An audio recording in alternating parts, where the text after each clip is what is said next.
Naghahanap ng bahay na malapit sa Tagaytay, modern, quality, at aesthetic, at higit sa lahat, spacious ang space mo at high ceiling.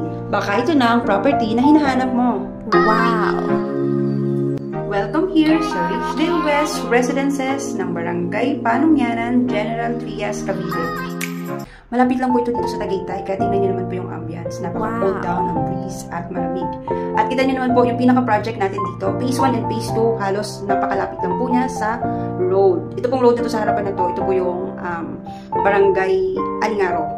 Then, mga 1 minute lang po sa labasan, nandiyan na po kayo sa may Crisanto de los Reyes. And 1 ride lang po, nandun na po kayo sa barangay ng Asamanggahan, General Trias. So, malapit po kayo sa pinakabayan ng General Trias.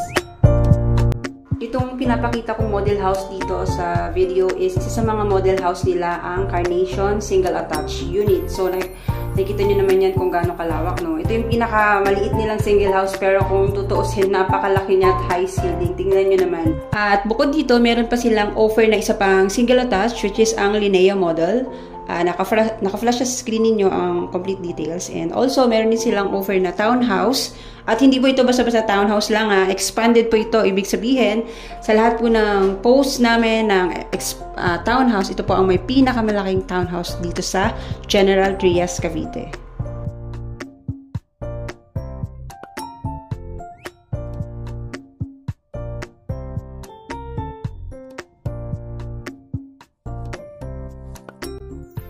Meron ako ditong video vlog. Ipa-flash ko sa screen kung saan siya pwede mapanood. And yung pinaka-link niya nasa comment section. So, para mas ma-appreciate ninyo, mas makita ninyo yung gaano ba siya kalawak, kung bakit ba siya naging mas malaking townhouse kasi expanded siya. Ang model house na ito is Hasmin Expanded. So, pwede kayong kumuha ng end lot. May available pa tayo. And marami tayong available na inner lot. And sa mga magtatanong, ito po ay under Pag-ibig Financing. Yes po, lahat po ng unit natin dito ay under Pag-ibig Financing. And ngayon naman, i-flex naman natin ang amenities na meron dito sa Richdale West Phase 2. Yes po, tama po kayo. Magkaiba po ang amenities na offer, na halos the same lang din naman.